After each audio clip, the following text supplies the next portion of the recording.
राष्ट्रपति द्रौपदी मुर्मू ने हैदराबाद तेलंगाना में लोक मंथन 2024 के उद्घाटन सत्र में प्रतिभाग किया।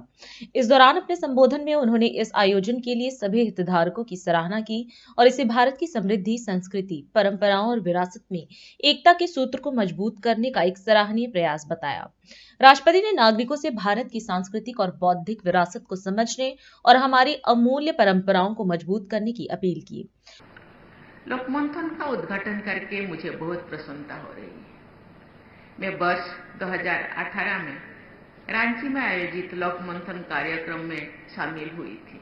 भारत की समृद्ध संस्कृति, परंपराओं और विरासत में एकता के सूत्रों को सुदृढ़ बनाने का ये प्रयास अत्यंत सराहनीय है। प्रज्ञा प्रभाव के तत्वावधान में इस आयोजन में योगदान देने वाले सभी संगठनों की मैं प्रशंसा करती हूँ। भारत की सांस्कृतिक और बौद्धिक विरासत को गहराई से समझना तथा हमारी अमूल्य परंपराओं को निरंतर मजबूत बनाना सभी देशवासियों का कर्तव्य है। मुझे ये देखकर प्रसन्नता होती है कि आप सब ऐसे सार्थक समारोह का आयोजन करके देशवासियों में सांस्कृतिक स्वाभिमान की भावना को प्रबल बनाते हैं। देवियों और स्वजनों, मुझे बताया गया है कि ये संगोष्ठी राष्ट्र को सर्वप्रथम बनाने और उसी मान्यता के अनुसार कार्य करने वाले निष्ठावान लोगों को एक प्रभावी मंच प्रदान करती है। जब हम भारतीय संस्कृति की विविधता तथा अनेकता में एकता की बात करते हैं तो एकता का भाव ही मुख्य भाव होता है। विविधता तथा अनेकता हमारी मूलभूत एकता को इंद्रधनुषी सुंदरता प्रदान करता है।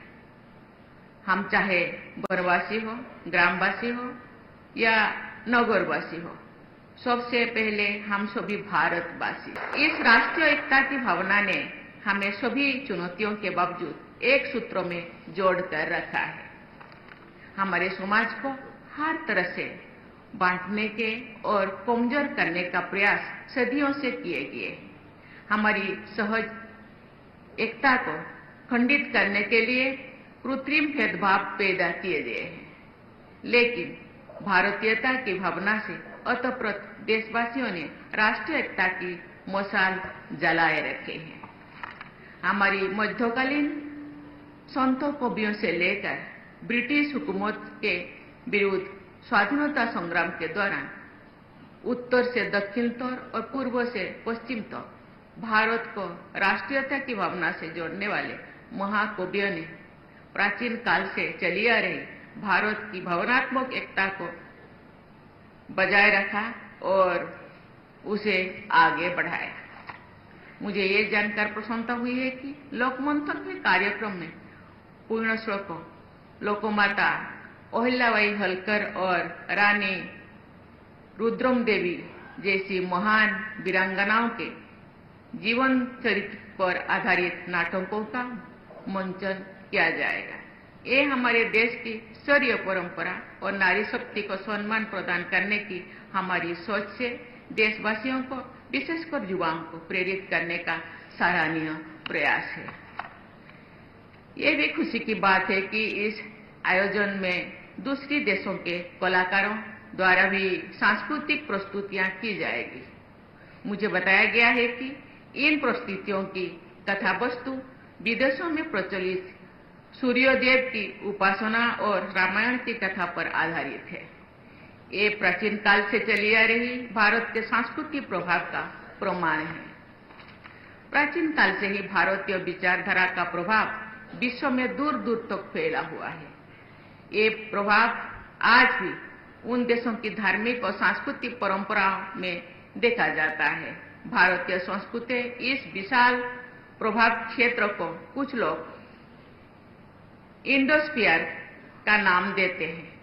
इंडोस्फीयर यानी विश्व का ऐसे क्षेत्र जहां भारत के जीवन मूल्यों और संस्कृति का प्रभुत्व था और आज भी दिखाई देता है।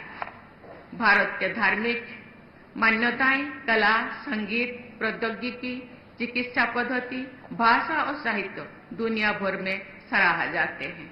सबसे पहले भारतीय दर्शन पद्धतियों ने भी आदर्श जीवन मूल्यों का उपहार विश्व समुदाय को दिया था। अपने पूर्वजों की इस गौरवशाली परंपरा को और मजबूत बनाना हमारा दायित्व है। राष्ट्र सर्वप्रथम